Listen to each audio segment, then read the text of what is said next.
여러분 반갑습니다. 오늘은 6월 17일 수요일 아침입니다. 신봉기 TV 법부정 시작하겠습니다.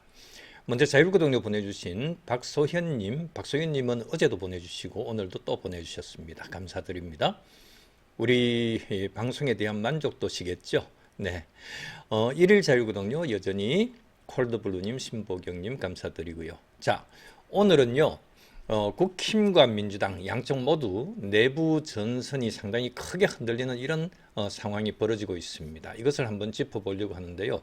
우선은 여러분들 내용은 대략 아시겠습니다. 그러니까 가장 먼저 여러분들께 말씀드리고 싶은 것이 한동훈 의원 복당 문제입니다. 그리고 두 번째는요.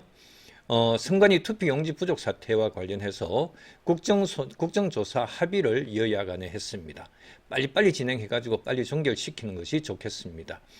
거기에 대해서도 두 번째 이슈로 그렇게 말씀드릴 거고요. 오늘은 5개 주제로 여러분들께 전해드릴 건데요. 전체적으로 시간 안에 잘 할 수 있도록 그렇게 저도 노력을 하겠습니다. 자, 그리고 지금 국힘 내부, 민주당 내부 지금 상당히 분위기가 그렇게 이상하게 흘러가고 있는 것 같아요. 국힘 내부에서는 장동혁 대표와 정점식 원내대표 사이에 엇박자가 벌써 감지됩니다. 그리고 민주당도 정청래 대표가 사실상 당대표 재출마 수준에 들어갔습니다. 명청대전이 더 격화될 가능성이 높다는 것이죠. 그리고 또 이제 마지막으로 장동혁 대표 문제를 두 갈래로 나누어서 그렇게 말씀을 드리고자 합니다. 하나는 선거소청 재선거 프레임으로 국민의 힘을 쪼개고 있는 정치적 책임, 이 부분을 장동혁 대표 문제로 해서 첫 번째 이슈로 다룰 거고요. 그 다음에 또 하나는 정규 언론이 이상하다고 지금 이상하게 느껴질 정도로 깊게 다루지 않는 기획부동산 논란, 장동혁의 기획부동산 논란, 10대 의혹에 대해서 여러분들께 다시 한번 말씀드리겠습니다. 이거 제가 어제 오후에요. 어제 오후 5시입니다. 특별방송으로 여러분들께 전해드렸는데요. 생각보다 그렇게 많이 보시지 않았어요. 기껏해야 1000명 남짓 이렇게 보셨는데 실제에 있어서 이것이 정말 여러분들 이게 1시간짜리 강의, 1시간짜리 분석이거든요. 오늘 부족하신 분들은 어제 방송 그거 다시 한번 더 들어보십시오. 제가 한 55분, 54분 그 정도로 해서 가득 제가 아주 완전히 철저하게 분석을 해뒀습니다. 오늘은 이제 그 중에 핵심인 기획부동산 논란 10대 의혹을 간단하게 여러분들께 짚어드리는 것으로 그렇게 말씀드리겠습니다. 자, 이제 바로 시작을 하도록 하겠습니다. 자, 한동훈 복당 문제입니다. 한동훈 복당 문제인데요. 저는 이 문제를 단순한 입당 절차 문제가 아니라 국민의힘이 보수 재건의 길로 갈 것이냐 아니면 다시 자리 보전 정치로 그렇게 주저앉을 것이냐라고 하는 이 문제로 저는 접근을 합니다. 장동혁 대표는 지금 한동훈 복당을 논의할 시점이 아니다 이런 식으로 얘기를 했어요. 그리고 또 국힘 지도부는요. 지금 시급한 것은 공소취소 특검이 아니라 선관위 특검이다 이렇게 또 얘기를 했습니다. 저는 정말 진짜 이해가 안 돼요. 저는 이 발언을 아주 심각하게 제가 보고 있는데요. 선관위 문제 당연히 중요하죠. 그런데 투표용지 부족 사태 반드시 국정조사하고 책임 물어야 됩니다. 저도 계속 그렇게 말해왔습니다. 그러나 그 문제와 한동훈 복당 문제는 서로 충돌하는 사안이 아닙니다. 둘 다 해야 될 일입니다. 선관위 문제를 앞세운다고 해서 한동훈 복당을 뒤로 미룰 이유가 없다는 것이죠. 한동훈 복당시키면은 선관위 문제가 해소가 됩니까? 해결이 안 됩니까? 복당시키면 해결이 안 되는 겁니까? 그게 도대체 이해가 안 돼요. 이번 지방선거에서 민주당을 가장 강하게 몰아붙인 이슈가 여러분들 무엇이었습니까? 조작기소특검법, 공소취소특검법, 바로 이재명 범죄지우기 특검법이었습니다. 이 프레임을 가장 선명하게 만들고 가장 강하게 전선을 만든 사람이 누굽니까? 한동훈 아닙니까? 그런데도 장동혁 지도부가 공소취소보다 선관위가 더 중요하다 이렇게 말하는 것은요. 단순한 우선순위 조정으로 들리지 않습니다. 제 귀에는 이렇게 들립니다. 나는 아직도 한동훈의 기여도를 인정할 수 없다. 한동훈이 이번 선거에서 별 역할 한 거 없다. 내가 열심히 쫓아다녔을 뿐이다. 누가 뭐래도 나는 한동훈을 인정할 수 없고 한동훈과 같은 당에 있을 수 없다. 이런 식으로 장동혁이 이런 식으로 선을 끊는 말로 저는 들립니다. 그렇다면 묻겠습니다. 지금 국힘이 누구 덕분에 그나마 다시 살아날 불씨를 얻었습니까? 장동혁 대표의 리더십 때문입니까? 아니면은 한동훈, 오세훈, 유이동 등 보수 재건의 가능성을 보여준 이런 인물들 때문입니까? 한동훈 의원이 분명하게 말했습니다. 지금이 보수 재건 골든타임이다. 이렇게 얘기했습니다. 그래서 제가 여러분 썸네일의 사진 그림에 안에 보수 재건 골든타임이라고 하는 이 글을 그래서 이 글자를 집어넣었어요. 한동훈 의원이 지금이 바로 보수 재건의 골든타임이라고 이렇게 말했습니다. 맞습니다. 지금이 골든타임입니다. 이재명 정권이 자기들끼리 이전 투구를 벌이고 또 민주당 내부에서도 명청대전이 격화되고 있고 조작기소 특검법 논란으로 정권의 본색이 드러나고 있는 이런 지금이야말로 지금 이 시점이야말로 보수가 다시 서야 할 시간입니다. 정말 절호의 기회입니다. 그런데 국힘 내부에서는요. 심지어는 이런 얘기까지 하죠. 복당은 1년 정도 안에 복당하면 된다. 올해 안에 하면 된다. 지금은 때가 아니다. 이런 말들이 지금 국힘 안에서 얘기가 나와요. 한동훈에 대해서 1년 안에, 올해 안에, 지금 때가 아니다. 이거는 진짜 이거는 말이 안 됩니다. 저는 분명히 말씀드리겠습니다. 그것은 사실상 복당 반대죠. 일단 지금 당장의 복당 논의에 대해서 일단 스톱을 시키고 시간 끌기 들어가는 것인데 결과적으로는 복당 반대입니다. 시간 질질 끌면서 복당 안 시켜주겠다는 것이죠. 정치에서 시간은 그냥 흘러가는 것이 아니에요. 기회는 지나가면 다시 오지 않습니다. 국민이 한동훈을 통해서 보수 재건의 가능성을 보고 있는데요. 당내 몇몇 정치인의 자기 생명, 자기 정치 생명에 대한 불안감 때문에 그 보수 재건의 가능성, 그 불을 꺼뜨려서는 안 됩니다. 한동훈이 보수의 전략자산이라고 하면서 왜 안 씁니까? 정점식 그랬잖아요. 보수의 전략자산이라고 했잖아요. 심지어는 장동혁은 뭡니까? 민주당의 전략자산이라고 했잖아요. 그죠? 한동훈이 보수의 전략자산이라고 하면서 한동훈을 왜 복당을 안 시키려고 하는 것입니까? 무기라면서 전략자산이라 그러면서 왜 창고에 넣어두는 겁니까? 전쟁은 시작됐는데 가장 강한 무기를 아껴두자는 것이 그게 말이 되는 일입니까? 지금 국힘에 필요한 것은 계산하는 게 아니에요. 결단입니다. 한동훈 복당은 언젠가 할 일이 아닙니다. 지금 해야 할 일입니다. 당장 해야 할 일입니다. 물론 선관위 문제도 해야 되죠. 국정조사 신속히 해야 합니다. 필요하면 수사도 해야 합니다. 그러나 선관위 문제를 한동훈 복당을 막는 방패로 써서는 안 된다는 거예요. 더구나 한동훈 의원은 선관위 개혁 문제에서도 몸을 사리지 않겠다고 했습니다. 행안위든 다른 상임이든 선관위 개혁에 앞장서겠다는 이런 입장입니다. 그렇다면 오히려 복당시켜서 당의 전력으로 써야 하는 것 아닙니까? 장동혁 대표가 정말 보수 재건을 생각한다면요. 한동훈 복당을 막을 이유가 없습니다. 그런데도 논의할 시점이 아니라고 얘기를 합니다. 그 말은 결국 보수 전체보다 자기 자리, 자기 감정, 자기 정치가 먼저라는 말로 들립니다. 실시간 민심도 이미 보여줬습니다. 같은 시간대에 정치 유튜버 방송에서 한동훈 출연 영상은 수만 명이 지켜봤고 실시간 영상으로요. 조회수도 어젯밤 기준으로 어제 한 8시 정도 마지막으로 제가 봤는데 그때 봤던 것으로 해서 보니까 12만 명을 넘겼습니다. 근데 그에 반해서 장동혁 대표 출연 영상은요. 5천 명대에 그쳤습니다. 어젯밤 기준으로 해서 제가 양쪽을 다 봤는데 어젯밤 8시 정도에 한동훈은 12만을 넘겼고 장동혁 출연 영상은 5천 명대에 그쳤습니다. 이 차이는 단순한 조회수 차이가 아닙니다. 지금 보수 지지층이요. 누구에게 기대를 걸고 있는지 보여주는 숫자입니다. 국민의힘은 착각하지 말아야 합니다. 한동훈 복당을 미루는 것이 신중함이 아닙니다. 그것은 골든타임을 놓치는 것입니다. 한동훈 복당의 불씨를 꺼뜨리면은요. 국민의힘은 다시 내부 분란과 자리보전 정치 속으로 빨려 들어가게 될 겁니다. 지금 필요한 것은 분명합니다. 한동훈 복당 지금 당장 해야 합니다. 보수 재건의 시간이 부족합니다. 지금이 바로 보수 재건의 골든타임이라고 할 수 있습니다. 자, 여러분 이제 두 번째 이슈로 들어가려고 하는데요.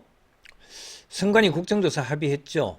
이제 장동혁은 재선거쇼 이제 좀 그만했으면 좋겠습니다. 멈췄으면 좋겠습니다. 여러분 6.3 지방선거 투표용지 부족 사태와 관련해서요. 여야가 선관위 국정조사에 합의를 했습니다. 이것은요. 정말 작지 않은 성과입니다. 지금 정치권은 민주당의 내부 갈등, 국민의힘의 지도부 내홍, 그리고 또 장동혁 대표의 재선거 주장까지 뒤엉켜 가지고 있습니다. 이런 상황에서도 여야가 국민 참정권 침해 문제만큼은 국회 차원에서 따져보자고 합의를 한 것입니다. 저는 상당히 의미 부여를 합니다. 대단한 그 합의라고 생각해요. 국정조사 명칭은요, 잠정적으로 이렇게 정했어요. 투표용지 부족 사태 등 국민 참정권 침해, 진상규명 및 선거관리 개혁을 위한 국정조사입니다. 조사 대상은 중앙선관위와 각급 지역선관위입니다. 기간은 45일로 정했습니다. 필요하면 여야 합의로 연장할 수 있도록 했습니다. 위원장은 국민의힘이 맡고 위원은 여야 동수로 구성이 됩니다. 행안부 장관, 행안부 공무원, 관련 시군구 공무원에 대해서 정인 채택하는 것도 협조하기로 했습니다. 이제 길은 분명합니다, 여러분. 선관위의 책임을 국회가 공식적으로 따져 묻는 절차가 열린 것입니다. 왜 투표용지가 부족했는지, 어느 투표소에서 어떤 참정권 침해가 있었는지, 선관위의 준비와 현장 대응은 어디에서 무너졌는지, 다시는 이런 일이 없도록 어떤 제도 개혁이 필요한지 45일 동안 신속하고 치밀하게 따져봐야 될 것입니다. 장동혁 대표가요, 선거 소청을 하겠다면 하십시오. 법적으로 선거 소청 청구 절차가 있으니까 요건을 갖춰서 제기하면 됩니다. 청구하면 됩니다. 그러나 그것은 법적 절차의 문제입니다. 제가 이미 말씀드렸듯이요, 선거 소청이나 선거 소송으로 선거 결과가 뒤집힐 가능성은 거의 0에 수렴한다고 봅니다. 저는 뒤집힐 가능성 전혀 없다고 봐요. 그렇기 때문에 제가 선거 소청 쇼라고 이렇게 제가 장동혁의 그 주장에 대해서 그렇게 제가 혹평을 하고 있는 겁니다. 이런 법리 분석은 더 이상 길게 반복하지 않겠습니다. 이미 제가 지난 16일 어제 아침 법부정에서 이미 방송을 했기 때문에 여기에 대해서 궁금하신 분들은 어제 방송을 한번 살펴보시기 바랍니다. 이제 그런데 문제는 정치입니다. 국정조사까지 합의된 마당에 여러분, 국정조사 하기로 지금 합의를 했잖아요. 그죠?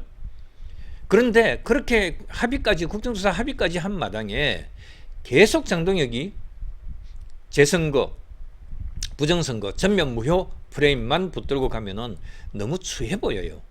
너무 추해져 보입니다. 국민은 분노할 수 있습니다. 선관위는 책임져야 됩니다. 그러나 그 분노, 국민들의 분노, 거기에 대해서 당대표 자리 보존용 구호로 그 분노를 이용해서는 안 된다는 것입니다. 이미 당 안에서도 많은 비판이 나오고 있어요. 오세훈 서울시장은요, 장동혁 대표를 향해서 자리 보존용 구호를 멈추라고 이렇게 공개 비판을 했습니다. 투표용지 부족 사태는요, 중대한 문제지만은 당 지도부가 소모적인 재선거 주장으로 당을 몰아가서는 안 된다는 것입니다. 서울시장 당선자까지 흔들어 놓는 주장이 과연 국민의 힘을 위한 것입니까? 장동혁 대표 개인을 위한 것입니까? 당 밖에서도 비판이 많이 나오고 있어요. 이준석 대표가 장동혁 대표의 전면 재선거 주장을 무책임한 선동이라고 이렇게 했습니다. 문제된 투표수만 다시 투표하는 선별적 재선거 또는 선별적 재투표, 그것만 하면은 그나마 논리적으로 가능한 일이라고 이렇게 얘기를 한 겁니다. 이 주장도 법적으로 더 따져봐야 하지만은 적어도 통째로 다시 하자, 이런 구호가 얼마나 허술한지, 분명히 장동혁의 지금 주장 자체가 얼마나 허술한지 분명히 지금 드러나고 있지 않습니까? 혼자서 지금 주장하고 있는데 장동혁이 당대표니까 어쩔 수 없이 장동혁한테 보조 맞춰가지고 질질 끌려가는, 자기 생각 속마음하고 다르면서 질질 끌려가는, 예컨대 김민수 또 신동욱이 등등 이런 사람들이 사실 더 문제입니다. 김재원은 좀 저항 좀 하십시오. 그래야지 본인이 좀 달라져요. 본인에 대한 이미지가 좀 달라집니다. 장동혁 대표에게도 묻겠습니다. 지금 필요한 것은 대표적인 연명입니까? 선관위 책임 규명입니까? 선거소청 대상 지역 숫자만 계속 늘리면서 한번 생각해 보세요. 5개, 6개, 7개, 지금은 9개까지 갔어요.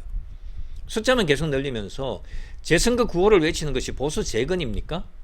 민주당 자기 리스크를 민주당이 지금 자기 리스크에 빠져 있는데 민주당을 지금 공격해야 할 시점에 왜 국힘은 다시 또 내분과 조롱의 대상으로 만들고 있습니까? 이제 국힘은요, 국정조사위원장까지 맡게 됩니다. 예? 투표용지 부족 사건에 대한 국정조사위원장까지 국힘에서 맡게 된다는 거예요. 그렇다면 할 일은 분명합니다. 재선거 쇼가 아니라 선관위 국정조사에 집중해야 됩니다. 투표용지 부족 사태의 진상을 밝히고 책임자를 가리고 선거관리 제도를 고쳐야 되는 것입니다. 선거소청은 법적으로 할 만큼 하십시오. 그러나 국정조사를 앞두고도 계속 부정선거와 전면 재선거 프레임만 붙들고 있으면서 그 올공, 올림픽공원 그쪽에 가서 사람들을 선동하는 그런 짓 그만하십시오. 그것은 선관위 개혁 투쟁이 아니라 장동혁의 자기 정치, 자기 자리 보전 정치로 보일 뿐입니다. 자, 그 다음에 세 번째 이슈인데요. 여러분들 국힘 투톱 충돌하는 거 제가 여러분들 앞에 그 썸네일에 말씀드렸죠. 민주당도요, 명청대전이 더 격화되고 있다. 이렇게 지금 앞에 써놓고 있습니다. 자, 장동혁 지금 충돌이 심하게 벌어졌다. 이렇게 해서 제가 충돌이라고 이렇게 쓴 것도 아니고요. 그렇긴 한데 지금 장동혁, 정점식 두 사람 사이에 충돌 조짐이 있습니다. 이미 조짐이 지금 드러나고 있습니다. 또 민주당은요, 명청대전 격화지만은 지금 정청래 민주당 현 대표가 지금 전당대회에 사실상 출마 선언을 했습니다. 이 점을 제가 짚어드리겠습니다. 여러분, 국힘 안에서 이상한 장면이 벌어지고 있어요. 사실 장동혁 대표와 정점식 원내대표가 정점식 원내대표 당선될 때 55대 48로 그렇게 당선될 때 장동혁 대표가 속으로 얼마나 흐뭇해했습니까? 내가 더 갈 수 있겠구나. 그 다음에 정점식하고 나하고 투톱으로 해가지고 그렇게 하면은 전혀 지금 한동훈이 들어오든 어떻든 이런 것들 모두 다 쳐낼 수 있겠구나 이렇게 생각을 했을 거예요. 그런데 장 대표와 정점식 원내대표가 투표용지 부족 사태 대응을 놓고 벌써 엇박자를 내고 있습니다. 출발은요, 선거 소청입니다. 그런데 같은 소청을 놓고 두 사람이 전혀 다르게 얘기를 하고 있습니다. 장 대표 쪽에서는요, 장 대표의 목표는 전국 재선거다. 소청은 시작일 뿐이다. 이렇게 얘기를 하고 있습니다. 투표용지 부족 사태를 선관위 문제, 부정선거 의혹 문제, 전면 재선거 프레임으로 끌고 가겠다는 것이죠. 실제로 장 대표는 올림픽공원 개표소 봉쇄 시위 현장에 찾아가서 시민들이 원하는 것은 재선거, 특검, 선관위 개혁이라고 이렇게 주장을 하고 목청을 높였습니다. 당대표가 사실상 강성 지지층의 광장 정치에 완전히 올라탔어요. 그 반면 정점식 원내대표는 선을 긋고 있습니다. 이 소청은 선거 소청은 전면 재선거를 위한 것이 아니다. 잘 들어보십시오, 여러분들. 정점식 원내대표가 어떤 입장을 보였는지 한번 잘 들어보십시오. 이 소청은 전면 재선거를 위한 것이 아니다. 투표용지 부족 사태가 선거 결과에 영향을 미쳤는지 심사해달라는 취지다. 이렇게 얘기를 했습니다.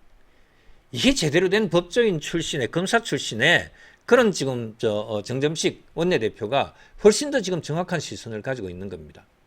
특히 오세훈 서울시장에게 직접 전화해서 재선거를 위한 소청이 아니라고 이렇게까지 설명했다고 합니다. 그러니까 장동혁은 이제 완전히 혼자서 지금 조리돌림 당하고 있는 거예요. 사실 당대표 자리는 그대로 있지만은 자기하고 지금 보조를 같이 해준다고 생각했던 정점식 생각이 바뀌었어요. 그리고 또 정점식 원내대표가 오세훈 시장에게 재선거를 위한 소청이 아니다까지 지금 이렇게 오세훈 시장을 다독거리고 있지 않습니까? 왜냐하면요, 서울시장 선거는 국민의힘 오세훈 시장이 이긴 선거입니다. 그런데 당대표가 서울까지 재선거를 하자고 지금 이렇게 지금 서울시장 재선거까지도 지금 포함시켰어요. 정신 나간 친구 아닙니까, 장동혁이? 자, 만일 서울까지 재선거 하자고 당대표가 장동혁이가 그렇게 얘기를 하면은 자기 당 소속 당선자까지 자칫하면 뒤집어질 수도 있는 이런 꼴이 됩니다. 여기서 핵심은 하나예요. 장 대표는 재선거 프레임으로 대표직을 지키려 하고 정점식 원내대표는 그 프레임이 당 전체를 위험하게 만든다고 이렇게 보고 있는 겁니다. 누구의 입장이 타당합니까? 정점식 원내대표 입장이 더 타당하지 않습니까, 여러분? 그래서 두 사람의 갈등은 단순한 해프닝으로 저는 보여지지 않아요. 앞으로 대표의 거취, 지방선거 백서, 그리고 선거 소청, 또 국정조사, 선관위 특검 이런 문제에 있어서 앞으로 계속 부딪힐 가능성이 크다고 저는 생각을 합니다. 이미 오세훈 시장은요, 공개적으로 장동혁 대표를 비판했습니다. 그죠? 당을 소모적인 재선거 주장으로만 몰아가고 있다. 청년들의 순수한 열망이 특정 정치인의 정치적 생존 연료로 소비돼서는 안 된다. 이런 식으로 오세훈 시장이 장 대표를 공개적으로 비판을 했습니다. 초재선 모임 대안과 미래도 긴급 최고위만으로는 선거 소청을 긴급 최고위원회 자기들끼리만 똘똘 장동혁 지도부 기껏해야 1명 2명 양양재하고 우재준 이 두 사람 빼고 나머지 7명이 자기들 편인 장동혁 집 편인 거기에서 그 최고위원회에서 긴급 최고위원회 소집해가지고 그래가지고 땅땅땅 해서 선거소청하는 것으로 전국 선거소청하는 것으로 이렇게 지금 결정하는 것 이게 당대표의 독단이다 이렇게 비판하면서 의원총회를 요구를 했습니다. 결국 오늘이죠. 17일 의원총회는 장 대표에게 매우 중요한 분수령이 될 수 있습니다. 그런데요. 지금 아마 오늘 지금 본회의가 걸려 있죠. 본회의가 지금 잡혀 있잖아요. 그죠? 그렇게 알고 있습니다. 그런데 본회의 시작하는데 딱 1시간 전에 의총을 만들었어요. 그러니까 기껏해야 한 40분, 50분 앞에 뭐 인사말하고 뭐 하고 이렇게 하다 보면은 사실은 의총 자체가 정말 별 재미없게 허지부지 되는 이런 의총으로 그렇게 끝나게 될 겁니다. 정말 이것도 지금 이거는 정점식이 잘못한 것 같아요. 아침에 본회의 시작하기에 그래도 한 2-3시간은 시간을 가지고 해야 되는 거 아니겠습니까? 어떻든 오늘 의총이 그래도 그나마 뭐 한 40-50분을 하더라도 의총을 한다는 것 그 자체가 일단 의미가 있다. 의미 부여를 우리가 해줍시다. 이 부분에 대해서는. 자, 그런데요. 어쨌든 뭐 국힘 심각합니다. 정점식 원내대표가 장동혁을 들이받는 이런 모습, 서로 충돌하는 이런 모습, 국힘 투톱이 충돌하는 모습, 이게 그렇게 흘러갈 가능성이 상당히 지금 엿보입니다. 그런데 국힘만 복잡한 게 아니에요. 민주당 얘기를 좀 할게요. 민주당도 전당대회 갈등이 본격화되고 있습니다. 정청래 대표가 사실상 당대표 재출마 의지를 확실하게 드러냈습니다. 재출마 의지를 드러냈다고요. 정청래 대표가. 정 대표는요. 중앙위원회 회의에서 당의 주인은 당원이라고 했습니다. 또 대의원과 권리당원의 표 가치를 갖게 하는 1인 1표제를 강조를 했습니다. 이게 정청래 당대표가 자기가 당대표 되면서 바로 당원하고 권리당원하고 이렇게 똑같은 표결 가치 1인 1표제를 완전히 관철시켰었죠.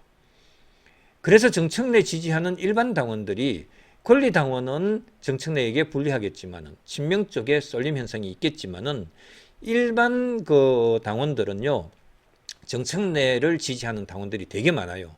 그러니까 지난번에 당대표가 됐죠.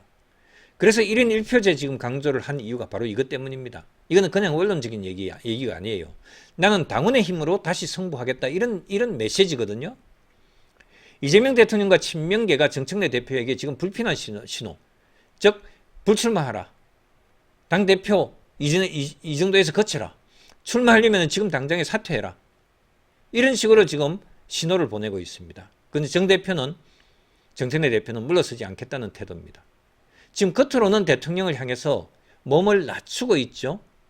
이재명 대통령이 뭐 DJ와 거의 동급이다 하는 식으로 이렇게 완전히 축기 세우고 있습니다. 그죠? 또 순방 중인 이재명 대통령에게 응원의 박수를 보내자고 그렇게 축기 세웠습니다. 그러나 속으로는 당원 중심주의를 앞세워서 전당대회 정면 돌파를 준비하는 그런 모습이죠. 여러분, 문제는요. 1인 1표제가 정청래에게 유리한 판이라는 점입니다. 권리당원 비중은요. 40대, 50대, 그러니까 4050 세대. 그리고 권리당원 안에 큰 비중이 누구냐 하면은 4050 세대입니다. 그 다음에 호남하고 수도권에 크게 쏠려 있습니다. 민주당의 권리당원의 분포도가 그렇습니다. 4050 세대 호남 수도권에 완전히 쏠려가지고 있어요. 정청래 대표는 이 구조를 누구보다도 잘 알고 있습니다. 그래서 당의 주인은 당원이라고 하는 이런 말은 아름다운 말처럼 들리지만 정치적으로는 나는 당원표로 간다는 이런 출마 선언이라고 볼 수 있습니다. 여기에 김민석 총리 그리고 송영길 의원의 호남 행보, 유시민 작가의 노무현 재단 상임 고문 사퇴까지 지금 겹치고 있어요. 민주당에서는. 유시민 작가가 앞으로 본격적인 비평 활동을 예고했다는 점도 의미심장합니다. 이제 유시민이 나와서 등장해가지고 선거판에 당대표 이번에 전당대회 선거판에 이제 발언권을 행사하겠다는 거죠. 민주당 전당대회는 단순한 대표 선거가 아니라 이재명 체제와 정청래 세력, 구주류와 뉴 이재명 세력의 충돌장이 될 가능성이 크다는 거죠. 결국 양당 모두 내부 전선이 열렸습니다. 국민의힘은 장동혁 대표의 재선거 프레임이 당을 더 분열시킬 것인가? 정점식 원내대표가 원내 중심의 수습과 쇄신으로 방향을 틀 것인가? 이런 갈림길에 서 있습니다. 민주당은 정청래 대표가 당원 1인 1표제를 무기로 해서 다시 당권에 도전하면서 명청대전이 더 격화될 조짐입니다. 보수 입장에서는 중요한 것은 분명합니다. 민주당이 내부 권력 투쟁으로 흔들릴 때 국민의힘이 해야 할 일은 재선거쇼가 아니에요. 재선거쇼가 아니에요. 선관위 국정조사는 신속히 추진하고 법적 절차는 절차대로 밟으면 됩니다. 그러나 당의 모든 에너지를 재선거 프레임에 태워버리면요, 민주당의 자기 분열을 역공할 기회를 스스로 날리는 것입니다. 지금 민주당을 공격해야 되잖아요, 국힘은. 그런데 민주당이 지금 명청대전으로 해서 저렇게 지금 내분이 지금 벌어져 있는데, 오히려 지금 국힘 안에서는 재선거 쇼로 해서, 예? 지금 선거 소청 쇼로 해서 그렇게 부정선거 쇼로 해가지고 당 내에서 지금 싸우고 있어. 또 지금 민주당 도와주고 이재명 도와주는 이런 지금 장동희가 이런 짓을 지금 하고 있습니다. 그러니까 민주당의 전략자산이라는 소리를 듣죠. 지금 국힘에 필요한 것은요, 장동혁 대표 본인의 생존 정치가 아닙니다. 보수 재건입니다. 정점식 원내대표가 이 지점을 정확히 보고 있으면요, 더 분명하게 말해야 돼요. 지금 정점식 원내대표에게 저는 조금 기대를 합니다. 지금 제일 처음에는 사실은 좀 불안했어요. 장동혁하고 정점식하고 손 딱 잡고 이렇게 그냥 끌고 가는 것이거든요. 내부에서 반발이 있다 하더라도 끌고 가는 겁니다. 그런데 지금 정점식 원내대표가 분위기를 그래도 살펴봤어요. 제대로 파악하고 있습니다. 장동혁은 지금 시한부 인생이다. 시한부 삶이다. 그것을 정점식은 바로 지금 간파를 하고 당을 지금 정상으로 끌고 가려고 하는 이런 의지가 지금 엿보이고 있기 때문에 저는 정점식에게 일단은 제가 조금은 희망을 갖는다, 이렇게 여러분들께 말씀드리겠습니다. 정점식 원내대표가 이 점에 있어서 그래도 어느 정도 나름대로 본인이 올바르게 판단을 하고 있다면, 제가 지금 파악을 했듯이 그렇게 파악하고 있다면, 판단하고 있다면 재선거 프레임으로 당을 끌고 갈 것인지, 아니면 국정조사와 쇄신, 한동훈 복당과 보수 재건의 길로 갈 것인지, 정점식 원내대표는 이제 진짜 신속하게 이 부분에 대해서 방향을 정해야 된다. 이제 선택을 해야 된다. 이렇게 저는 생각을 합니다. 정점식 원내대표가 어제요, 이준석하고도 활짝 웃으면서 손을 잡았어요. 이준석이 옛날에 그 당대표하고 이렇게 할 때 정점식하고 갈등 심했거든요. 관계 안 좋았거든요. 그런데 다시 또 이렇게 그래도 지금 보수 연합하겠다 해가지고 지금 손을 잡는 그런 모습을 보여주고 있어요. 자, 정점식, 그렇게 보면은 정점식이 오히려 장동혁보다는 훨씬 열린 사람이에요. 그렇기 때문에 정점식, 한동훈이 당대표 되면서 정책위 의장으로 정점식을 사퇴하도록 이렇게 유도하고 했었는데 끝까지 버티다가 결국은 쫓겨나갔죠. 한동훈하고 관계에서. 그런데 그렇게 그거는 개인적인 문제고, 보수 재건을 위해서 한동훈하고 그런 구원이 있다 하더라도 보수 재건을 위해서 방금 이준석과 다시 손을 잡듯이, 만나서 손을 잡듯이 한동훈하고도 다시 그 갭을 줄이는 그 모습, 그게 정점식 원내대표에게 제가 희망하고 바라는 것입니다. 정점식 그 정도 통이 크다 그러면은 제가 정점식에 대해서 앞으로 긍정적인 이런 시각에서 앞으로 계속 살펴보겠습니다. 정점식 의원 기대합니다. 자, 이제 진짜 장동혁 얘기 좀 하겠습니다. 장동혁 책임 있어요. 여러분, 장동혁 욕심 하나로 지금 국힘이 완전히 쪼개지고 있습니다. 장동혁 욕심 하나로 지금 국힘이 쪼개지고 있어요. 국민의힘이 지금 해야 할 일은 분명한데요. 민주당 내부의 자기 리스크, 제가 조금 전에도 말씀드렸어요. 앞주제에 말씀드릴 때 조금 전에도 말씀드렸어요. 지금 국힘이 해야 될 일이 도대체 무엇입니까? 지금 민주당 내부의 자기 리스크 지금 심각하죠? 민주당도 내분이 심해졌어요. 그러니까 누구예요? 지금 김민석하고 정청래하고 당대표 싸움 지금 사실상 하고 있어요. 당대표 싸움이 사실은 이재명하고 정청래하고 싸움이에요. 친명과 친청 간의 싸움이에요. 정청래는 사실 옛날에 이재명이 뭐 어딥니까 성남시장 경기도지사 이렇게 하고 그 다음에 또 뭐 그 의원하고 이렇게 보궐선거로 들어오고 이렇게 했을 때 정청래는 이재명을 그렇게 완전히 사람 취급을 안 했죠. 그게 지금까지 이어져 내려오고 있거든요. 그래서 민주당 내부에 지금 그런 상황으로 벌어지고 있는 자기 리스크, 그 다음에 이재명 대통령과 정청래 대표 사이의 갈등, 집권 초반부터 벌어지고 있는 권력투쟁을 향해서 지금 국힘이 해야 될 일은요, 역공을 해야 돼요. 역공을 해야 돼요. 민주당에 대해서, 정부에 대해서. 그런데 현실은 정반대입니다. 국힘은 민주당을 공격하기는커녕 장동혁 대표 한 사람의 정치적 욕심 때문에 당 안에서 지금 다시 쪼개지고 있어요. 당 안에서 쪼개지고 있어요. 장동혁 대표 자기 욕심 때문에, 욕심을 챙기기 위해서. 저는요, 이미 어제 법부정 방송에서 분명하게 말씀드렸습니다. 공직선거법 제219조의 선거소청, 244조? 아니, 224조? 244조인가? 아닙니다. 219조, 224조. 예, 이렇게 해서 선거소송에 대한 법리를 여러분들께 말씀을 드린 바가 있어요. 투표용지 부족 사태가 중대한 참정권 침해 문제인 거 맞습니다. 그러나 이것이 바로 광역단체장 선거 전체 무효, 전면 재선거 이런 식으로 이어질 가능성은 진짜 거의 0%로 수렴한다고 제가 분석했고 아까도 말씀드렸습니다. 처음에도. 오늘은요. 법리 이야기는 더 깊게 반복하지 않겠습니다. 궁금하신 분들은 어제 법부정 16일 어제 법부정 방송 다시 참고하시면 되겠습니다. 문제는 법리가 아닙니다. 정치입니다. 장동혁 대표와 그 주변에 딸랑이들 모여있는 딸랑이 지도부 멤버들이 국민의힘을 또다시 위기로 몰아넣고 있다는 점입니다. 처음에는 5개 광역단체장 재선거 선거소청 얘기가 나왔어요. 곧바로 그렇게 보도가 나오자 곧바로 정정보도 내면서 6개로 또 늘렸습니다. 하루도 지나지 않아서 충북 김영환까지 포함해서 7개로 또 늘었습니다. 그리고 어젯밤에 SBS 그 보도 기준에 의하면은 9개로 늘었는데 또 9개로 늘었는데 어디냐 하면은요. 서울, 경기, 인천, 부산, 울산, 광주, 충북, 대구, 경남 이렇게 모두 다 9곳까지 이렇게 선거소청 방침을 거론했습니다. 아마 선거소청 기간이 오늘까지인가 이렇게 소청 청구를 해야 되거든요. 청구서 내야 됩니다. 이쯤 되면은요. 법적 전략이 아니라 오히려 지금 숫자 부풀려 가면서 예? 지금 국힘이 진 단체장들은 모두 다 선거소청하겠다. 엄청나게 큰 표차로 났으면서도 선거소청 해봤자 그게 뒤집어지지도 않아요.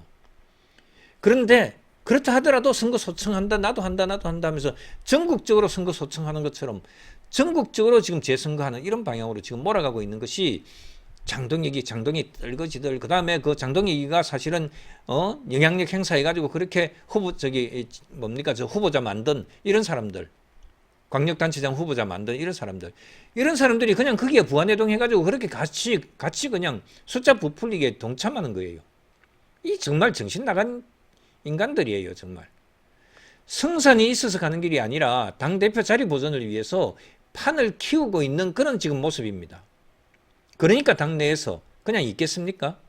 당내 반발도 이미 상당히 지금 심한 표현으로 지금 당내 반발이 터져나오고 있어요. OBS 보도에 따르면은요, 국힘 의원들 사이에서 이렇게 전국 재선거 프레임으로 이렇게 전국 선거소청으로 가서 전국 재선거 끌고 가겠다. 이렇게 지금 주장하는 그런 당대표, 장동혁, 그리고 또 출마 공천받아서 출마했던 광역단체장 후보들, 낙선한 사람들, 이 사람들이 너도 나도 하면서 그렇게 우리 지역구도, 선거도 하면서 그렇게 해서 같이 손 맞잡아 들고 이렇게 하는 그 사람들을 향해서 국힘 내부의 의원들 사이에서도 많은 의원들이 현실감이 완전히 떨어졌다, 저 사람들. 재선거를 전제로 한 소청은 무책임하다. 절차적 정당성도 무시했다. 이런 비판이 막 쏟아져 나오고 있습니다. 또 다른 어떤 의원은요, 이 정도 중차대한 사안은 최고위원회에서 자기네들끼리 결정하는 것으로 해가지고 그렇게 갈 일이 아니다. 의원들과 충분히 소통해야 된다. 의총 열어라. 이런 식으로까지 요구를 하고 있습니다. 국정조사와 특검 등 국회에서 해야 할 일이 많은데 장 대표가 재선거 프레임으로 당을 지금 선동하고 있다는 이런 지적도 지금 나오고 있어요. 여기에다가 김용태 의원도 공개적으로 비판을 했습니다. 오세훈 서울시장 선거 승리까지 부정하면서 보수를 분열시키는 그런 리더십에 끌려다닐 이유가 없다고 했습니다. 장동혁 지도부가 부정선거 음모론과 자신의 정치적 입지를 살리는 길로 당을 끌고 가고 있다면서 리더십 교체를 요구했습니다. 이것은 단순한 이견이 아니에요. 예? 김용태 의원이 단순히 그렇게 이견을 제시하는 그런 정도가 아니에요. 국민의힘 내부에서 장동혁 리더십을 더 이상 정상적인 지도부로 보기 어렵다.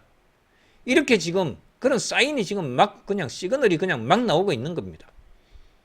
여기에 대해서 오세훈 시장이 상당히 강하게 반발을 했습니다. 오 시장은 이번 투표용지 부족 사태가 중대한 참정권 침해 사건이라고 하는 점은 분명히 인정했습니다. 그러나 당이 해야 할 일은 철저한 진상규명, 책임자 처벌, 선관위의 해체 수준의 개혁이지 소모적인 재선거 주장으로 몰고 가는 것이 아니다. 당이 해야 할 일은. 이렇게 얘기를 했습니다. 특히 장 대표의 주장이 당신은 진실 규명을 하고자 하는 것이냐 아니면은 자신의 흔들리는 정치적 입지를 지키기 위해서 전략적으로 전국 재선거를 지금 주장하는 이런 구호를 내뱉고 있는 것이냐. 여기에 대해서 국민들은 이미 알고 있다. 국민들이 먼저 모조리 다 당신의 의도를 알고 있다.核심을 알고 있다. 이런 식으로 아예 오세훈이 장동혁을 직격을 했습니다. 사실상 자리보존용 구호 멈춰라. 이런 경고죠. 오세훈이 대놓고 자리보존용 구호를 멈추라고 이렇게 장동혁을 향해서 경고를 한 겁니다. 박정훈 의원의 비판도 상당히 뼈아프게 했습니다. 전국 단위 선거에서 패배한 지도부가 물러나지 않은 적이 없다. 역대로. 그런데 지금 최초의 일이 벌어지고 있다고 했습니다. 물러나라는 요구는 상식적이라는 거죠. 상식적이라는 겁니다. 양양자 최고위원이 장동혁, 신동욱 지도부를 향해서 좀비 지도부라고 했던 거 여러분들 기억나시죠? 어제 제가 이 얘기 했지 않습니까? 살아있는 것처럼 보이지만 실제로는 역할을 할 수 없는 지도부라는 것입니다. 존재의 의미가 없다는 것입니다. 좀비가 뭡니까? 여러분들 좀비가 뭡니까? 생각 없이 그냥 움직이는 것들이죠. 현역 단체장 8명이 패했는데 책임지는 말 한마디 없이 재선거 프레임만 붙들고 있다. 이런 비판이죠. 여기에다가 정말 참 안타까워요. 김영환 충북지사까지 선거 결과 무효 소청에 나서면서 장동혁식의 전국 재선거 프레임에 힘을 실었습니다. 음성군 선거인 명부 서명 문제, 청주 선거인 명부 누락 문제, 단양 투표용지 부족 사태 이런 것들을 들면서 이유로 들었습니다.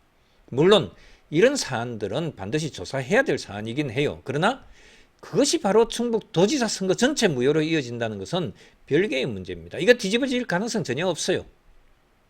법리적으로도 정치적으로도 성사는 거의 없습니다. 그런데도 끝까지 싸워야 승리한다는 식으로 몰고 가면은 당은 합리적 보수 정당이 아니라 분노 동원 정당으로 그렇게 전락하게 됩니다. 정점식 원내대표는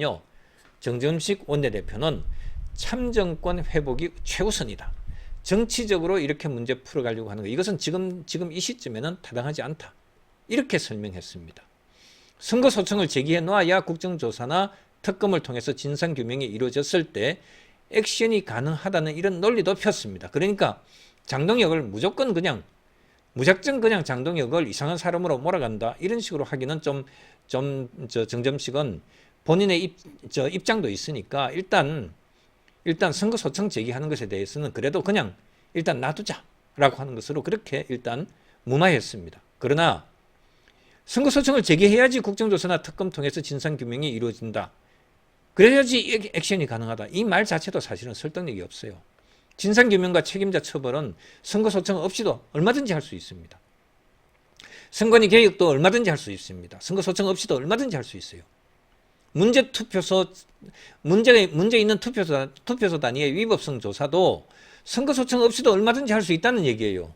그런데 왜 굳이 서울시장 선거 전체, 부산시장 선거 전체, 인천시장 선거 전체, 이런 것들을 왜 모두 다 흔드는 방식으로 가야 됩니까?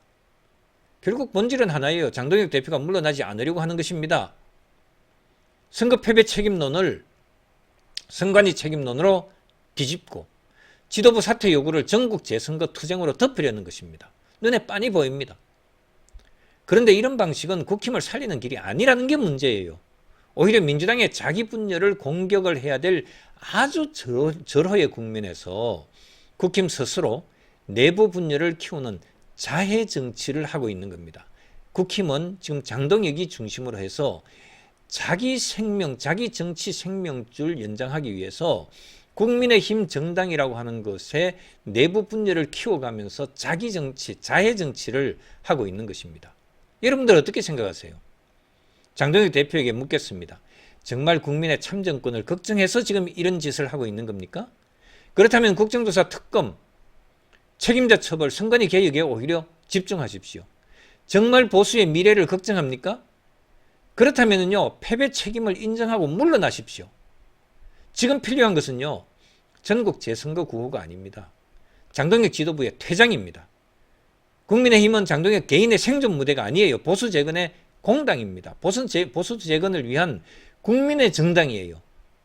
왜 자기 목숨줄, 자기 정치 생명줄, 자기 당대표 자리, 그걸 그냥 끝까지 쥐고 있겠다고 이렇게 그냥 끝까지 버티고 있는 겁니까?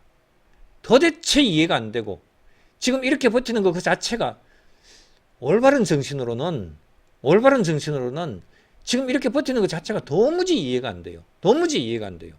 저는 이해할 수가 없습니다. 도저히 이해가 안 됩니다. 지금 장동혁 대표는요, 완전히 지금 여러분들 도무지 이해가 안 된다. 올바른 정신이냐? 이러면은 이거는 정신이 나갔다는 말이죠. 정신 나갔다는 말은 뭡니까?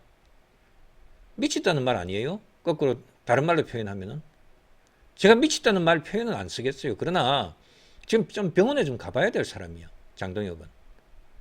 그런데 자기가 자기 병을 알고 있다는 게 문제예요. 그런데도 버틴다는 게 문제예요. 장동혁은 이래요. 자기가 자기 병을 알고 있어.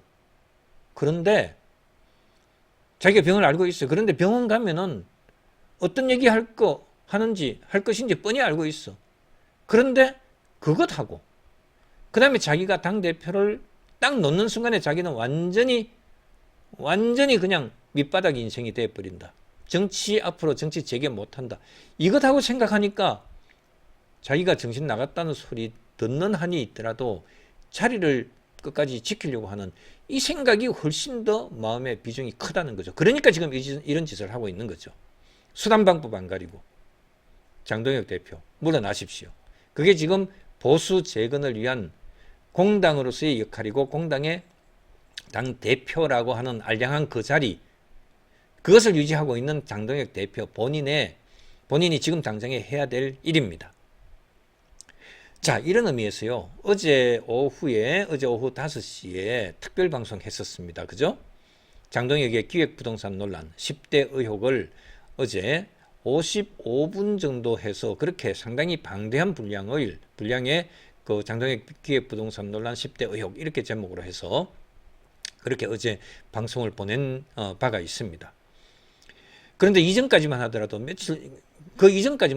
이 부분에 대해서 TV조선인가 거기에서 주로 다루고, 그 다음에 또 뭐 서산 뭐 이런 택지 같은 투기 문제, 투기 의혹 문제, 이거는 뭐 충청투데이인가 굿모닝 충청인가 그것하고, 그 다음에 머니투데이, 이런 정도에서 살짝 이렇게 다루고 있는 그런 정도지 일반 언론에서 다루지 않았어요. 그런데 이제 어제 저도 그렇게 했습니다만은, 이제 기획부동산 논란이 뭐 문화일보든 뭐 어디 또 국민일보인가 이런 데서도 이제 장동혁에 대해서 치고 나오기 시작했어요. 언론이 지금 이 문제를 지금 더 많이 지금 다루는 그런 상황으로 분위기가 조금 바뀌었습니다. 그래서 저는 좀 힘을 얻었습니다.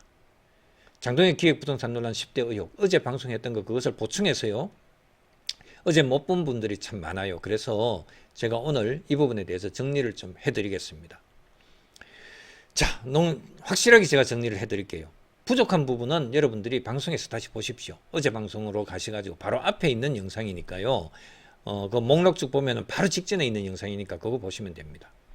자, 장동혁 국힘 대표의 기획부동산 논란. 지금 이 정도 사안이 되면은요, 정규 언론이 더 깊게 다뤄야 되는 것인데 이상할 정도로 조용했습니다. 물론 어제 새로 한 두세 군데에서 또 이렇게 보도가 나왔으니까 그나마 저는 만족합니다. 단순한 부동산 투자 실패가 아니에요. 법관윤리, 공직윤리, 이해충돌, 피해자 권리 문제가 함께 걸린 사안입니다. 자, 먼저 분명하게 하겠습니다. 부동산 기획부동산 의혹에 대해서 10대 의혹 얘기하면서 저는 먼저 장동혁 대표를 범죄자로 제가 단정하지 않겠습니다. 단정하고 얘기하는 게 아닙니다. 수사와 재판으로 확정된 사실도 아직 아닙니다. 그런데 이 의혹에 대해서 제가 단정하지는 않고 검증을 요구하는 것입니다. 충분히 법리적으로 봐도 그렇고 주변에 벌써 문제가 많은 것으로 계속 어쨌든 이거는 뭔가 있지 않으면 이런 식으로 장동혁이 이런 투기 못했다. 이런 식으로 계속 지역 언론에서 계속 언론이 나오고 이슈화 시키고 이렇게 하고 있기 때문에 이런 부분에 대해서 제가 정리를 해드리는 거예요. 그러나 전체적으로 보면은 의혹은 저는 상당히 설득력이 있다. 저는 그렇게 보는 입장이긴 합니다. 그러나 지금으로서는 10가지 10대 의혹 얘기하면서 여러분들께 검증을 요구하는 겁니다. 제대로 된 검증해 주기를 바랍니다. 자, 토지는요, 진짜 단순한 재산이 아니잖아요. 토지라고 하는 것은 개발 정보가 있으면 토지 가격이 들쑥날쑥 하잖아요. 그 다음에 도로가 난다든지 뭐 이렇게 하게 되면은 또 산업단지로 지정이 된다. 또 도시계획이 농지인데 무슨 뭐 택지로 바뀐다. 이래 되면은 땅값은 뭐 천정부지로 완전히 뛰는 거예요. 그 다음에 토지가 있으면 그 토지 가격이 이제 급등하느냐 이런 거에 따라서 여기에 대해서 토지 신탁하고 등기하고 또 예산. 토지라는 것은 또 뭔가 도로가 만들어지고 이렇게 하게 되면 예산이 또 정부에서 국가 예산이 지금 투입이 되는 이런 문제잖아요. 땅에는요, 변수가 엄청나게 많아요. 여기에다가 현직 판사, 현직 국회의원이라는 지위가 겹치면은 개인 투자 문제가 아니라 이거는 공직윤리의 문제가 된다는 거죠. 그래서 제가 어제 있었던 그 기획부동산 논란 10대 의혹에 대해서 오늘은요, 딱 핵심만 짚어서 여러분들께 이 10개를 알려드리겠습니다. 자, 바로 들어가겠습니다. 우선 첫 번째, 현직 판사 장동혁의 법률 조력 의혹입니다. 현직 판사 장동혁이 그 기획부동산에 대해서 기획부동산이 돈을 옆으로 싹 옮겨요. 새로운 법인 만들어서. 거기에 있어서 법률 조력한 이런 의혹을 장동혁이 현직 판사로서 당시에 장동혁이 그런 의혹을 받고 있습니다. 보도에 따르면은요, 피해자들이 업체를 사기 혐의로 고소를 했고 그러다 보니까 아차 싶어서 그 업체에서는 새 법인을 설립하고 포괄 양도 양수 계약을 하면서 자산을 옆으로 옮겨놔요. 그런데 그 과정에서 그런 포괄 양도 양수 새 법인 설립하고 포괄 양도 양수 계약을 하는 과정에서 장동혁 당시 판사에게 자문을 받았다는 취지의 발언이 회사 내에 있는 직원의 입으로부터 증언이 나왔습니다. 장 대표는 부인했고 관련자도 그 나중에 가서는 번복을 했어요. 그렇게 번복한 것으로 알려져 있습니다. 그래서 제가 단정하지는 않겠습니다. 그러나 보통 보면은 첫 번째 했던 게 진실인 경우가 많습니다. 그래서 사실이라면은 법관의 직무 범위를 벗어난 중대한 법관 윤리 문제입니다. 지금은 더 이상 법관이 아니니까 그렇다 하지만은 어쨌든 법관으로서 그런 짓을 했다 이거는 엄청나게 비난을 받아야 돼요. 지금 현재라도. 그 다음에 또 두 번째, 피해자들이 고소를 했어요. 피해자들이 고소한 직후에 새 법인이 만들어졌다 했잖아요. 새 법인이 만들어졌는데 조금 전에 포괄적 포괄 양도 양수 계약이라고 하는 그 과정으로서 그것으로 해서 81억 원 상당의 자산이 새 법인으로 기획부동산에서 새 법인으로 이전이 됐어요. 이전이 됐다는 의혹입니다. 기존 회사에는 완전히 빈 껍데기만 남겨가지고 그렇게 해서 손해배상 청구하고 뭐 이렇게 하더라도 빈 껍데기밖에 없으니까 실질 재산이 없어요. 그러니까 여기에 대해서 피해자들이 아무리 주장하고 소송 제기해봤자 나중에 얻어내는 게 없으니까 완전히 소송 제기하는 의미가, 피해자들은 실질적인 구제 못 받죠. 그런 상황을 만들어 놓겠다는 거죠. 그래서 기존 회사는 빈 껍데기만 남고 실질 자산이 새로 만든 법인으로 넘어갔어요. 이미. 그렇게 이미 그런 식으로 드러났습니다. 그런데 그 과정에서 이제 장동혁이 역할을 했다는 거죠. 했다고 하는 이런 의혹이 있는 거죠. 그래서 그렇게 해서 새 법인으로 돈이 81억이 넘어가고 이렇게 했다면은 피해자들은요, 압류할 자산이 없어지죠. 그 회사에 대해서. 강제집행을 하더라도 남아나는 돈이 없으니까 역시 강제집행 회피, 압류 회피, 이런 의도로 그렇게 새 법인을 만들어서 자산을 81억 이동시켰다.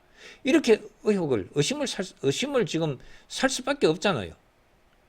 정상적인 사업 재편인지 피해자의 권리 행사를 어렵게 만드는 구조인지 이것도 문서로서 확인해야 돼요. 자, 그 과정에서 장동혁이 개입했다고 하는 이런 의혹이 지금 상당히 지금 있다는 겁니다. 그래서 세 번째, 그 과정에 새 법인으로 넘어가는 자산 넘기고 하는 이런 포괄 양도 양수 계약이라고 하는 것도 이런 문제. 그래서 그 과정에 법률 조력 의혹 그리고 자산 이전 의혹, 이게 결합될 경우에는 위법성의 문제가 심각합니다. 피해자 고소 있고 새 법인 설립하고 자산을 이전하고 포괄 양도 양수 이루어지고 현직 판사가 자문을 하고 이것들이 쭉 하나로 이렇게 한 뭉치로 이것이 모두 다 연결되는 상황으로 벌어진다면은 이 문제는 성격이 달라지죠. 장 대표가 고소 사실, 자산 이전 목적, 그러니까 피해자들이 손해배상 거기 회피하는 이런 부분, 손해배상 제기하고 그다음에 또 사기죄니 등등 해가지고 고소죄로 고소하고 하는 이런 것들, 장 대표가 왜 몰랐겠습니까? 그 당시에 저는 분명히 딱 완전히 소상하게 꿰뚫고 있었을 것이라고 저는 그렇게 생각해요. 그래서 장 대표가 고소사실, 피해자들의 고소사실, 그 다음에 자산 이전하는 그 과정, 자산 이전의 목적하고 그 계약 구조, 예? 포괄 양도 양수 그 계약 구조, 이런 것들에 대한 법률 효과를 장 대표가 이미 다 꿰뚫고 있었는지 여부, 그것에 대해서 살펴봐야 되는 것, 조사해야 되는 것, 그게 핵심입니다. 그 다음에 네 번째 의혹, 변호사 소개를 했어요. 이것이 변호사법상에 본인이 또 자기가 현직 법관으로서 법률 자문하고 이렇게 하면은 이거는 변호사법 위반이에요. 그 TV조선 보도된 내용에 의하면은 판사 출신 변호사를 소개했다고 하는 이런 내용이 있어요. 변호사 소개 자체가 항상 위법은 아니지만 그러나 업체 측의 법률 대응 구조 속에서 이루어진 것이라면은 그 소개하는 것에 있어서 장동혁 법관이 소개해주고 이렇게 했다면은 서로 모두 다 엮여가지고 있는 것으로 보지 않을 수가 없어요. 의혹을 받지 않을 수가 없습니다. 이게 단순한 소개인지 법률 구조, 법률적인 문제를 해결하기 위해서 그 사람을, 변호사를 소개해줘서 그렇게 회사 쪽을 피해자는 제껴버리고 피해자는 피해보는 건 내 일 아니다, 내 문제 아니다 그러면서 그렇게 해서 지금 회사 측에 도움을 주기 위해서 이렇게 했던 거, 그랬는지 안 됐는지 이거 따져봐야 됩니다. 그것도 의혹입니다. 자, 그 다음에 다섯 번째 의혹. 다른 피해자와 달리 장동혁 측만 대토 보전을 받았다는 이런 특혜성 의혹입니다. 이거 심각합니다. 보도에 따르면요, 장 대표 측은 업체 측으로부터 다른 토지 지분을 넘겨받아서 손실 일부를 보전받은 것으로 알려졌습니다. 즉 대물 변제 받은 거죠. 자기도 피해자였는데 자기는 판사라고 하는 신분을 통해서 이렇게 대물 변제를 받고 다른 사람들은 지금 피해자로 그대로 잔류하고 있는 거죠. 물론 이것을 제가 단정적으로 얘기를 하는 건 아니에요. 대물 변제 자체가 항상 불법은 아닙니다. 그러나 다른 피해자들은 못 받았는데 현직 판사였던 장동혁 측만 받았다면은 왜 그랬는지 설명해야죠. 자, 그 다음에 여섯 번째, 업체가 먼저 제안했다는 이런 해명 충분한가 하는 것입니다. 장 대표는 업체가 먼저 다른 토지라도 받겠냐고 이렇게 제안했다는 취지로 해명했습니다. 그렇다면 왜 다른 피해자에게는 그렇게 하지 않았느냐? 왜 장동혁 측에게만 그렇게 제안해서 장동혁에게만 대토 보상을 했느냐? 토지 가치는 누가 평가하고 계약서와 평가 자료도 답해야 됩니다. 자, 7번째. 현직 판사 시절에 왜 기획부동산에 거액 투자를 했느냐 하는 이런 의혹입니다. 판사도 자산 운영할 수 있어요. 재산 운영할 수 있어요. 그러나 기획부동산은 개발 가능성이 불확실한 토지를 쪼개 팔고 장래 행정 계획에 기대하는 이런, 그렇게 해서 기대는 그런 구조가 상당히 많습니다. 이거는 사실상 투기죠. 이런 위험한 구조에 고액 투자하고 했다면 법관의 신중성, 품위 문제, 예? 품위 손상 문제, 예? 이 문제에 심각하게 부딪힐 수가 있어요. 그리고 8번째. 서산 화공리 토지와 재산 신고, 그 다음에 등기 신탁 구조의 불명확성입니다. 기존 보도에서는 장 대표 측이 재산 신고한 일부 토지와 등기부 그리고 신탁 원부상의 권리관계가 명확하지 않다는 이런 의혹이 제기가 됐어요. 그게 소유권인지 수익권인지 계약상 권리인지 분명하게 설명해야 됩니다. 그리고 9번째, 국회의원이 된 뒤에 고속도로 예산 증액에 관한 것이 관여했습니다. 자기 땅하고 연결되는 그런 고속도로 출구에 자기 땅이 있어요. 자기 부인 명의로 되어 있는 땅인가 그렇습니다. 거기에 그 고속도로 예산 증액에 국회의원으로서 예결특위의 그 소위원회에 참여해가지고 예산 증액하는데 관여했다는 건 아니에요. 그것이 바로 이해충돌 아니냐. 이해충돌 가능성 상당히 높습니다. 장 대표 측 토지하고 서산 대산 그 당진 고속도로 종점 인근성 관련 예산 증액 관여 이런 의혹이 제기가 됐습니다. 자기 배우자 토지하고 관련될 수 있다면 이해충돌 신고, 회피 의무 이런 것들 이행했는지 이런 것을 따져야 될 일입니다. 안 했다고 보여져요. 그 다음에 10번째. 당대표 장동혁의 정치적 책임과 국힘의 검증 책임입니다. 전직 법관의 윤리, 또 현직 당대표의 공직윤리, 국회의원의 이해충돌, 피해자 권리 문제 이런 것들은 모두 다 하나의 한 뭉치로 지금 연결되어 있어요. 그런데 국힘이 법치와 공정을 말하려면 자기 당대표 의혹도 검증해야 되는 것 아니겠습니까?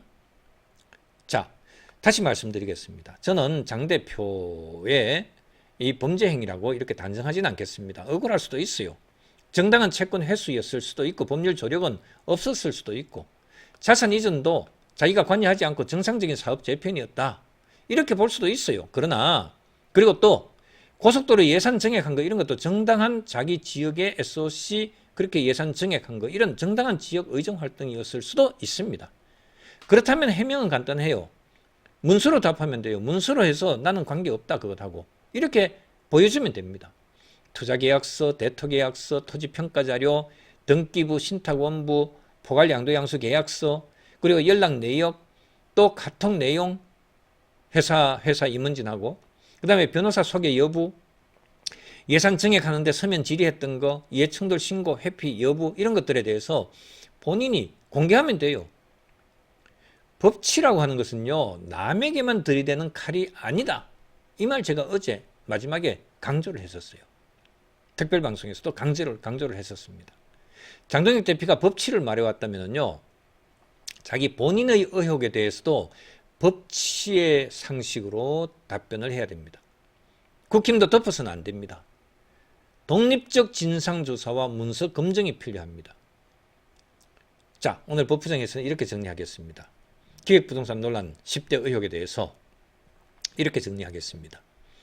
장동혁 기획부동산 논란 이제 해명만 구두로 그냥 해명만 할 것이 아니라 이제 검증을 해야 될 타이밍이다.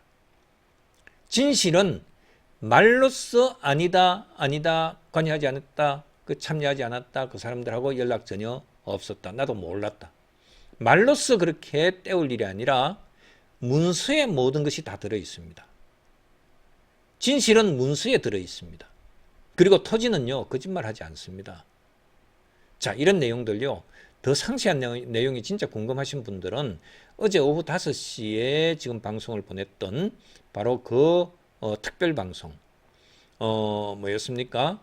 장동혁 기획부동산 의혹 10대 의혹 장동혁 기획부동산 논란 10대 의혹 문서로서 답하라 라고 하는 식으로 제가 어제 그렇게 특별방송 했었는데요. 그 어제 오후에 방송했던 거 약 한 1시간 55분 정도 걸리는 이 그 분량의 특별방송 영상 꼭 다시 한번 보시기 바랍니다. 자, 여러분 정리. 한동훈 복당 막지 마십시오. 국힘 투톱 지금 충돌하고 있는 양상 정점식에게 기대를 합니다. 명청대전 격화했고 그 다음에 그 정청래 사실상 당대표 출마 선언을 했다. 이렇게 말씀드릴 수 있겠습니다. 장동혁 책임이 있어요. 그 다음에 재선거 프레임 이런 것들 너무 그렇게 강하게 밀어붙이지 말고 선관위 국정조사 합의했으면 그에 따르기를 바랍니다. 마치겠습니다. 감사합니다.